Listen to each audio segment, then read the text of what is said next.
오늘의 말씀 누가복음 16장 1절부터 18절 말씀.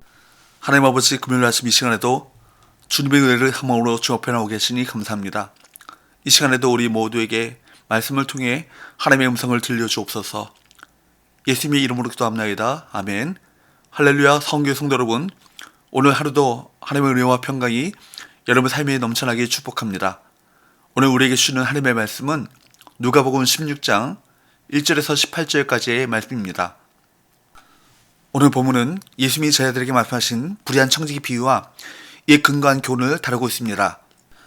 1절부터 8절까지의 말씀은 불의한 청지기의 비유, 또 9절부터 13절까지의 말씀은 이 비유의 교훈을 제자들에게 적용해 주신 말씀, 14절부터 18절까지의 말씀은 청지기의 비유와 그 적용에 냉소적인 반응을 보였던 바리새인들에게 하신 말씀으로 구성되어 있습니다. 제자들이 재물을 어떻게 사용해야 하는가를 설명하는 비유에 불의한 청지기가 등장하죠. 1절부터 4절 또한 제자들에게 이르시되 어떤 부자에게 청지기가 있는데 그가 주인의 소유를 낭비한다는 말이 그 주인에게 들린지라. 주인이 그를 불러 이르되 내가 내게 대하여 들은 이 말이 어찌 됨이냐. 내가 보던 일을 세마라. 청지기 직무를 계속하지 못하리라 하니 청지기가 속으로 이르되 주인이 내 직분을 빼앗으니 내가 무엇을 할까? 땅을 파자니 힘이 없고 빌어먹자니 부끄럽구나. 내가 할 일을 알아도다. 이렇게 하면 직분을 빼앗긴 후에 사람들이 나를 자기 집으로 영접하리라 하고, 청지기였던 이 사람이 자신의 불의가 드러나 쫓겨나게 되자 이후의 생계를 위해 이웃의 도움을 받는 방법을 선택합니다. 5절부터 7절 주인에게 빚진 자를 일일이 불러다가 먼저 온 자에게 이르되 내가 네 주인에게 얼마나 빚졌느냐. 말하되 기름 100마리니이다. 이르되 여기 내 증서를 가지고 빨리 앉아 50이라 쓰라 하고, 또 다른 이에게 이르되 너는 얼마나 빚졌느냐. 이르되 밀 100석이니이다. 이르되 여기 내 증서를 가지고 80이라 쓰라 하였는지라. 그는 주인에게서 빚진 자들을 불러다가 그들의 빚을 줄여줌으로써 빚진 자들에게 은인이 되는 방법을 씁니다. 당시의 이자율은 상당히 높아서 밀이나 기름을 빌려주고 50% 이상의 이자를 받는 경우가 비일비재했습니다. 그러나 율법은 이자를 받지 말라고 가르치고 있습니다. 이 청지기는 율법의 근거에 이자를 깎아주고 있으니 명분도 좋고 주인이 이를 탓하기도 어렵습니다. 이 비유에서 청지기가 한 일이 옳으냐 그르냐에 대한 논의보다 중요한 것은 이 방법이 이후 그의 생존을 위한 탁월한 선택이었다는 데 있습니다. 8절 주인이 이 옳지 않은 청지기가 이를 지혜있게 하였으므로 칭찬하였으니 이 세대의 아들들이 자기 시대에 있어서는 빛의 아들들보다 더 지혜로움이니라. 예수님은 이 세대의 아들들, 곧 세상에 속한 자들이 자기 시대, 곧 돈 문제에 대해서는 빛의 아들들보다 더 지혜로운데 하물며 하나님의 백성이 재물로 가난한 이들을 돕는다면 더 칭찬받을 것이라는 의미입니다. 9절 내가 너에게 말하노니 불의 재물로 친구를 사귀라.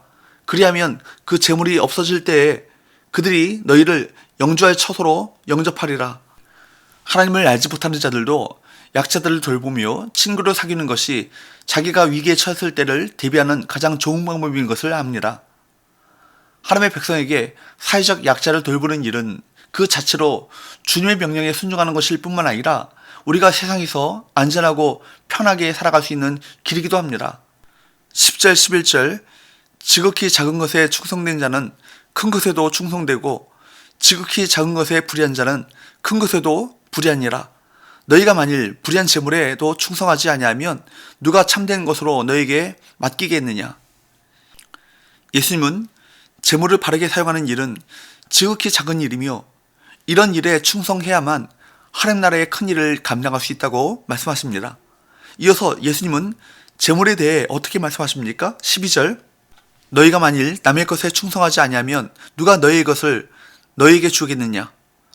재물을 남의 것이라고 부르시면서 제자들의 재물은 자기 것이 아니라 하나님께 위임받은 것, 위탁받은 것이기에 제자들은 하나님의 것을 맡은 청지기라는 사실을 깨우쳐 주십니다. 13절 집 하인이 두 주인을 섬길 수 없나니 혹 이를 미워하고 저를 사랑하거나 혹 이를 중히 여기고 저를 경히 여길 것임이니라. 너희는 하나님과 재물을 겸하여 섬길 수 없느니라. 청지기로 부름받은 주님의 제자는 하나님을 섬길 때 재물을 겸하여 섬길 수 없다는 사실을 철저히 기억해야 합니다. 자신에게 맡겨진 재물이 하나님의 것임을 인정하지 않는다면 재물을 섬기며 살아가게 될 것입니다. 바리새인들은 이런 가르침에 대해서 어떤 반응을 보입니까? 14절, 바리새인들은 돈을 좋아하는 자들이라. 이 모든 것을 듣고 비웃거늘 그들은 아브람, 이삭, 야곱이 하나님께 복을 받아 거부가 되었다는 것에 근거에 돈을 많이 버는 것이 곧 복이라고 생각했고 돈을 많이 벌어 사람들에게 높임받는 것을 추구했습니다. 그래서 예수님께서는 어떻게 말씀하십니까? 15절 16절 예수께서 이르시되 너희는 사람 앞에서 스스로 옳다 하는 자들이나 너희 마음을 하나님께서 아시나니 사람 중에 높임을 받는 그것은 하나님 앞에 미움을 받는 것이니라. 율법과 선지자는 요한의 때까지요 그 후부터는 하나님 나라의 복음이 전파되어 사람마다 그리로 침입하느니라.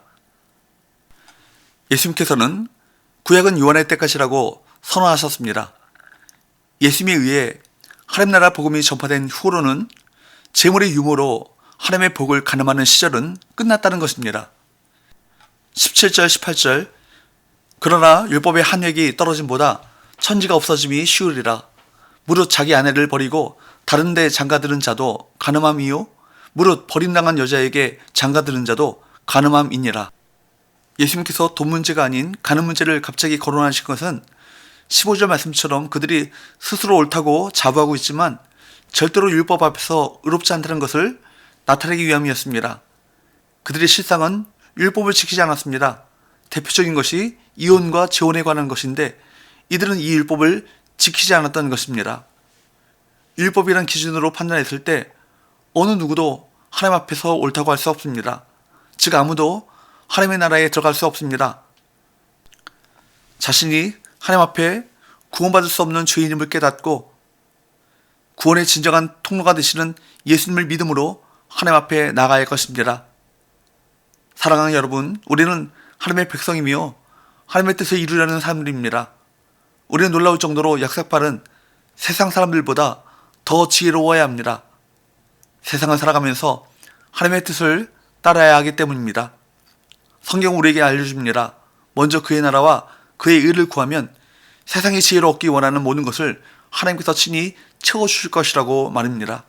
이는 변치 않은 하나님의 약속입니다. 기도합시다.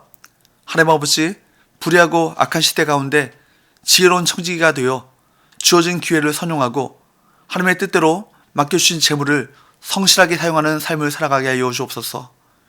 예수님의 이름으로 기도합니다. 아멘.